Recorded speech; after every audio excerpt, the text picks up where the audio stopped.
The Jake Asman Show will begin shortly. Thanks to all these great Patreon members who help support the show. Get your super chats ready. Jake will be here in just a moment. If you love the New York Jets, this is the place to be.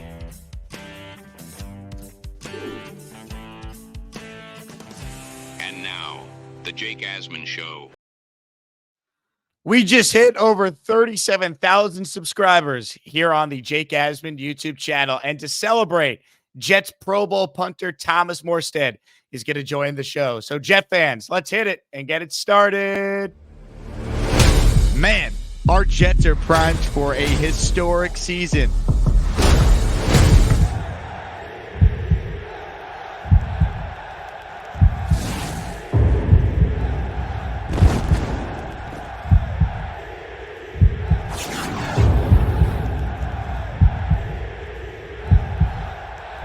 We bleed Jets green each and every day. This is not the same old Jets. We have Aaron freaking Rodgers. We have Garrett Wilson. Let's go. We have Brees Hall. Please subscribe and hit the like button below. Super chat, baby. Cut the line. We have Sauce Gardner. We have Quinnen Williams. The Jets bandwagon is loaded. Now it's time to talk all things New York Jets. It's the Jake Asman Show. Here we go, Jet fans. Welcome in. Appreciate you spending some time with us here on the channel. Today's Jake Asman Show is presented by our friends at Fanatics. The Jets have the number 10 pick in the NFL draft. Fanatics has released its official NFL draft hats, and you can check it out down below. Get your Jets gear from Fanatics, and we thank Fanatics for partnering up with this channel. Joining us right now is one of my favorite Jets. He is a Pro Bowl punter. He was arguably the MVP of the team this past season. Thomas Morstead joins the show. Thomas, can't thank you enough for the time today. Thanks for coming on. You got it, Jake. Glad to be here. So for you personally, this offseason, of course, you're a free agent, Thomas. So was it always the Jets? Were the Jets the team that you felt the most comfortable with throughout the negotiation process? Kind of walk us through your journey back to the Jets, re-signing with them. Yeah, I mean, I think I thought it was likely that I'd be back, and I was hopeful to be back. So I'm glad it worked out. It's been really rewarding for me the past few years to kind of get back to where I'm at after getting released 3 years ago by the Saints. So yeah, super grateful to be back, and I think it's going to be. I'm just super excited about everything about the team and where we're headed, and I know last year was a hard pill to swallow for everybody, but, you go through things in life for a reason. So excited about the season ahead. For you, your career to me, especially with the Jets, it's so fascinating because you come here in 2021, you're filling in for Braden Mann, who's injured.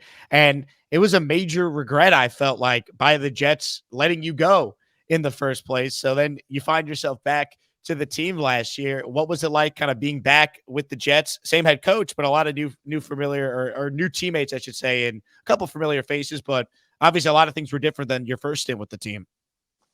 Yeah, I mean, it was a unique situation that happened before. I mean, when I got signed, it was coach's first year as the head coach, and the team wasn't going to be a winning team that year. They were kind of starting from scratch and building things up, and so I was kind of the perfect guy to fill in, be a mentor for the young kicker, young punter. And I left on great terms. They were communicative with me the whole time, and really just treated me like professional and like you want to be treated. And so they helped me get my foot back in the door. So there was no hard feelings moving on. Yeah, coming back, it's a totally different vibe. Last year, it was the third year of the staff. And for me, it was nice because I just knew everybody. I knew Coach Boyer. I knew Thomas Hennessy, and I knew that operation would work well together. And so that was kind of a low-risk thing for me.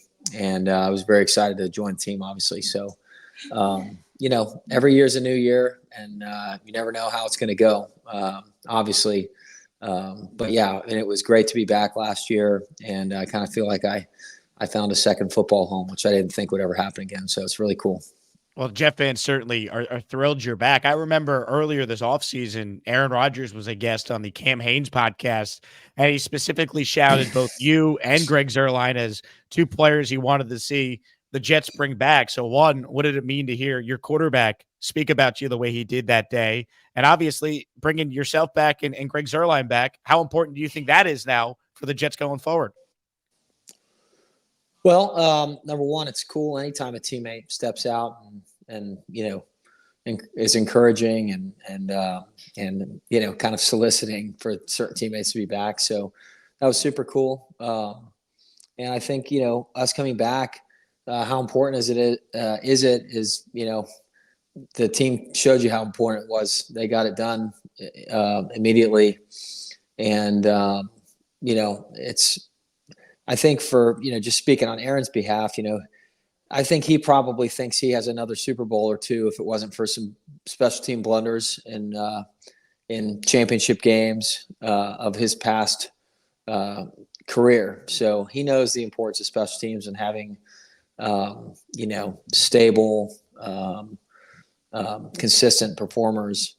And so I'm sure that he's doing that in his own self-interest and the team's self-interest, and it feels good as a specialist to be appreciated by your teammates. There's no doubt about it. I think no matter what job you have, to be appreciated and valued in what you do is a great place to be. So I know I'm excited to be back, and I know Greg's excited to be back as well. For you getting a chance to play with a guy like Aaron Rodgers, you played with another Hall of Fame quarterback in Drew Brees in your career. What was maybe your perception of who Aaron Rodgers was as a player and as a teammate, and then getting a chance to be around him this past year? What are your thoughts now on the kind of guy he is? I always thought he was one of the more, elite quarterback, skilled players ever. I mean, I've always appreciated watching him play. I grew up a Packer fan. So I've always appreciated that. Honestly, I didn't have a great perception of him as a person, just from what I've seen in the media over the course of my career and watching him. But also, I would say getting to know him the past year has been awesome. And we talk every now and then, and we've taken an interest in each other on a personal level and getting to know each other. And it's I think he's a misunderstood dude, and he definitely puts himself out there quite a bit in all sorts of arenas, not just the football arena. And the thing I'd say about Aaron is he's not afraid to stand for something and do what he thinks is right, regardless if he's going to be met with a firestorm or not. I think he's going to say what he thinks is the right thing to say and do the right thing. And I've really grown to respect him, and it's been cool to get to know him this past year for sure. Well, for me, as an outsider kind of looking in, Thomas, but someone who closely follows the Jets, it just feels like Aaron gets painted as if he's some sort of like boogeyman. Yet here's a guy who, by you guys, was voted most inspirational for trying to come back, won the Dennis Byrd Award. He took a $35 million pay cut, which is the largest pay cut in team sports history before the year even started. And it just seems like from the outside looking in, he has done everything right, according to coaches and players. I had CJ Mosley on the show during the Super Bowl week, and he said the same thing. Just why do you think he does get painted as maybe this bad guy or bad teammate by people who don't actually know him? Well, like I said, my perception of him wasn't great before becoming teammates. So, I mean, why you don't like somebody or why you don't care for somebody it's hard to put a why to that exactly. Sometimes you just see what you see and you develop an opinion. And all I can comment on is that it's been awesome being teammates with him. And it's been awesome, just getting to know him and learning about him and seeing what makes him tick and just taking an interest in him. So I've really enjoyed that. And like I said, I just think he's a little bit of a, he's not a surface guy, right? There's not like just this kind of surface, kind of small talk thing. If you get into conversations with him, he'll go all the way down to the bottom of the hole. And I really respect that about him. And it's just been awesome getting to know him. We're talking, of course, with Jets Pro Bowl punter Thomas Morstead here on the Jake Asman Show. If you tuned in, hit that like button and subscribe to the channel. And thank you to all the Asmaniacs who helped us reach over 37,000 subscribers. Thomas, speaking of your teammates, you have a new number this upcoming season. New uniforms for the Jets, a new number for you. Garrett Wilson is now going to be rocking the number 5. So what was that negotiation like, so to speak? I mean, was Garrett Wilson willing to pay an arm and a leg to get the number 5 number that he coveted for the past couple of years? I don't know what he was willing to pay. I didn't ask for anything. I was happy to give it to him. Whenever I got my number last year, the equipment guys had let me know that he'd kind of already politely requested it for the 2024 season. I guess if he'd have had it a year early, he'd had to pay for all the jerseys that the NFL's made with his name on it. And I just said, oh, that's fine. I'm on a 1-year deal. And so being able to give that to him was a no-brainer. And, I think I'll be able to tell my grandkids one day, I gave that Hall of Fame player his number. So, I didn't want anything from him. I don't like taking the money from the young guys. It's save that money. It's hard to make. And so just glad to be able to pass it to him. That's very cool. And your thoughts on the new, I guess, kind of old, but legacy uniforms are now here to stay with a modern touch on it. You guys, of course, got to wear the white legacy uniforms twice last season, but your thoughts on the Jets making that jersey permanent and adding a green and black one to go with it as well? I think they look slick. They look real slick. Thing I'd say is, jerseys become cool when you win in them. So, to me, whether they're people like them or not is kind of irrelevant. If we go out and win and do the things we want to do, those will be the throwbacks that people wear in the future, right? So you make jerseys cool by winning in them, and so that should be the goal. Is it true as a player though? When you look good, you feel good, you play good. Is that real, Thomas? You punt better when you look good, you feel good. Yeah, I mean, I don't know that jersey colors are part of that equation for me. I think, sometimes like when clothes fit you right, that can make you feel good, and that may help you play good. But everybody's got their own things, and that's why all of us players can be a little strange or unique in our things that we need to play well, or if you got superstitions or whatever. So yeah, I think no doubt if guys feel good in it and they look good in it, you're confident you're going to go out and play your best for sure. Take us back to week 8 last season against the Giants. It's a monsoon at MetLife Stadium. I was lucky enough to be in the building, and you had 4 punts in that game that were down inside the 20-yard line. The Jets do not win that game without your effort that day. You were named AFC Special Teams Player of the Week. Walk us through that performance, because I think for most Jet fans, that was the game where it's like, holy crap, we finally have a great punter for the first time in a long time.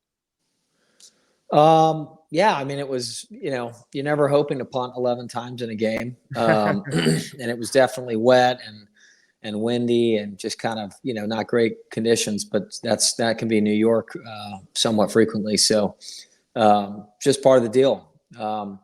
They punted 13 times in the game. And the thing that was really cool is, I think both offenses were really in a tough spot and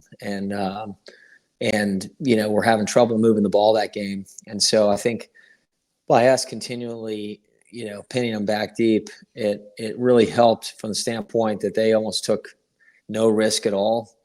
And they were kind of protecting, a very small lead. And so it just was kind of one of those games where it's back and forth, kept pinning back and forth. And, for me, it was cool to have a performance like that where we come back and win and we kick a field goal with 1 second left. Greg hasn't kicked a ball all day and has to go out and hit a game tire and then hits a game winner in overtime. It was like a specialist dream, that game, right? Everybody did well, and we were a big difference maker in the game. And the fact that it was the New York game, that just kind of made it even cooler. And it was a New York weather game, rain and wind, and just wasn't great conditions. So it was a memory of a lifetime for sure. Your special teams coordinator, Brant Boyer, he's considered by many to be one of the best, if not the best, in the NFL. He has been with the Jets through so many different head coaches already. what makes him such a great coach? What makes him such a great special teams coordinator? He has unrationally high standards, and he wears his heart on his sleeve. He played the game as a linebacker for 12 years, so he knows what it takes. He has the player perspective, and I think the most important thing is he just, I just trust him. Like who he is, what he says, I know is whenever he said he's not going to bullshit you, or he's not going to tell you one thing and say another to what's going on upstairs. Like he loves his guys, and he just played, so he understands the dynamic there of what players need to feel like they have somebody that's even if you're going to end up getting cut, or you have a bad game or something, he's going to tell you how it is all the time. Just whatever he thinks, he's going to let you know. So you kind of always know where you stand.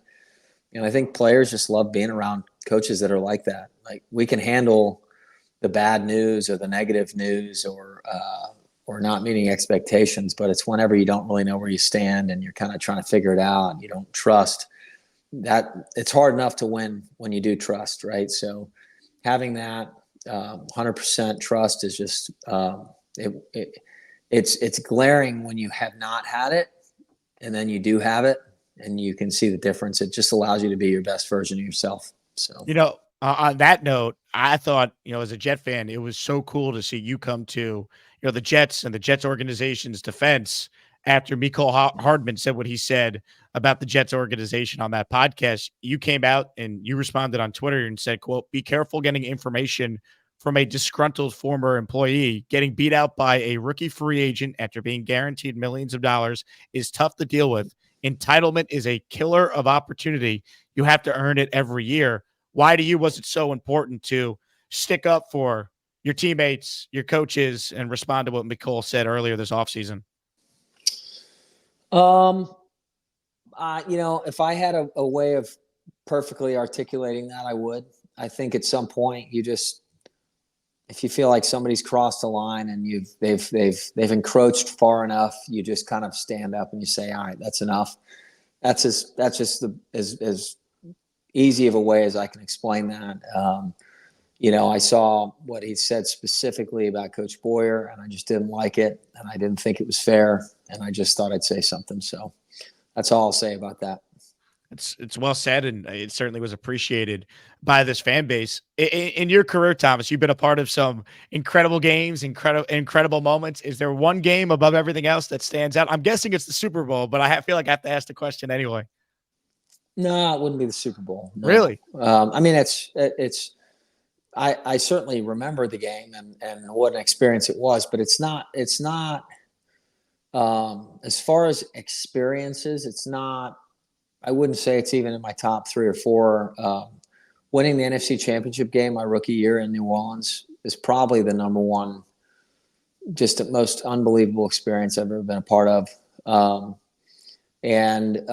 mean, I guess if you want to say positive experience, you could lump it up there for sure. But I've been a part of some crazy, crazy games, and some of them been on the negative side of it. I mean, I was part of the Minnesota Miracle game which was negative for us. I was part of the Rams no-call game in the NFC Championship in the 2018 season.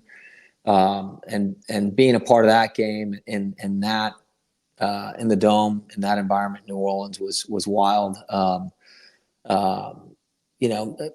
guess the theme is playoff wins or playoff losses that I've been a part of that have been really cool. Just to be a part of the game and part of the history of the game.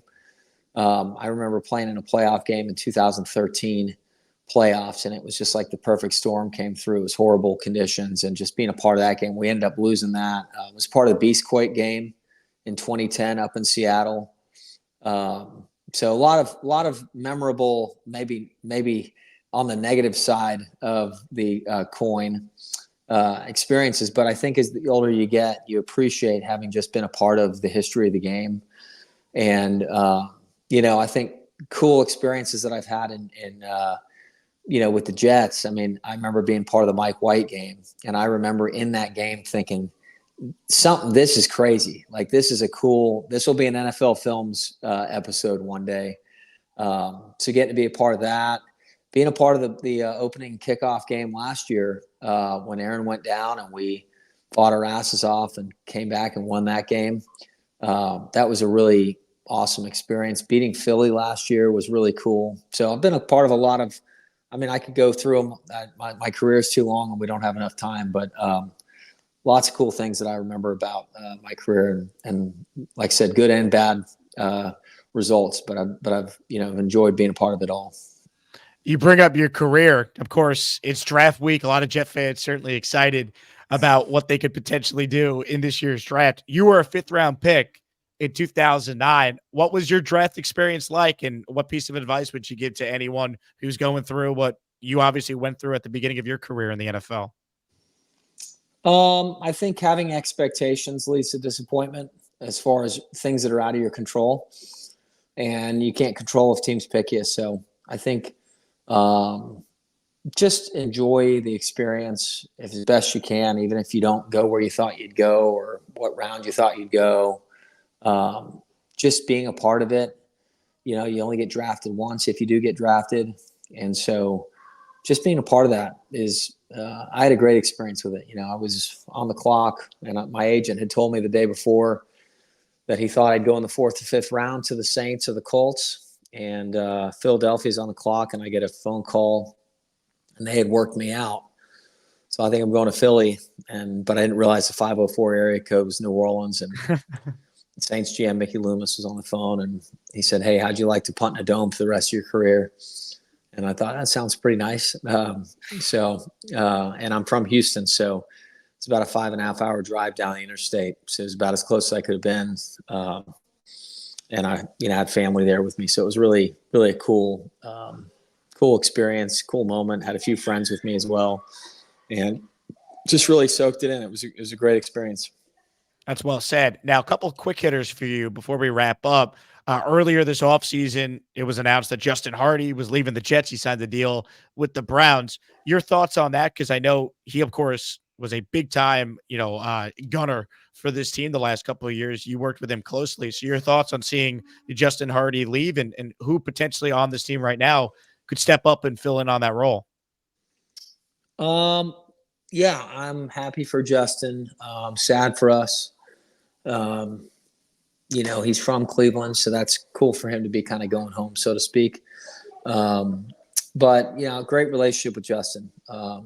I've been his punter for 5.5 of his 7 years in the NFL, and we've done a lot of good things together. And but I am happy for him. And we got a special guest. Special guest, Mr. Maxwell here with his hamster. Yeah, he's a great human being is all I can say. And he's going to have, we're going to have a tough time filling his shoes, to be honest. So, I'm assuming Big Irv will be the guy that's going to, be stepping into that role. And we're going to hopefully have some more consistency from Irv and see him continue to grow because we're going to need it. We're going to need everybody to do the things we want to do this year. And, Irv has all the tools to become an elite player in this league. And it's my job, and it's his job, and it's coach's job, and it's everybody's job to make sure he's continuing to, kind of strive to see where he can take it and see how consistent he can become, because he can be a game wrecker if he puts his mind to it. And I hope he does become that. What are your thoughts on the new kickoff rules that are being implemented this upcoming season? How does that impact the game, in your opinion, going forward? I think that it's going to be a net positive for the league. I think there's going to be a ton more kick returns, which means more plays, more excitement, more things that can happen. I think there is the negative side of things is that, you can't surprise somebody with an onside kick, which I just think stinks. But, what other play do you tell a team they can't do something, right? If you want to surprise a team with a flea flicker on first down, you can do it. You can surprise them with a double reverse. You can surprise them, all these different things. And to kind of try to control that play and say you're not allowed to do it anymore, I think it stinks. But I think as far as the regular average kickoff play is going to be much better. I think the touchback percentage has been in the 70s last year. And so think about you're only getting one return out of every 4 kicks, and this will make it hopefully closer to 90% returns and 10%, something else. And so it'll just make it a more exciting play, which is good. Final question for you, Thomas, and we can't thank you enough for spending some time with us here.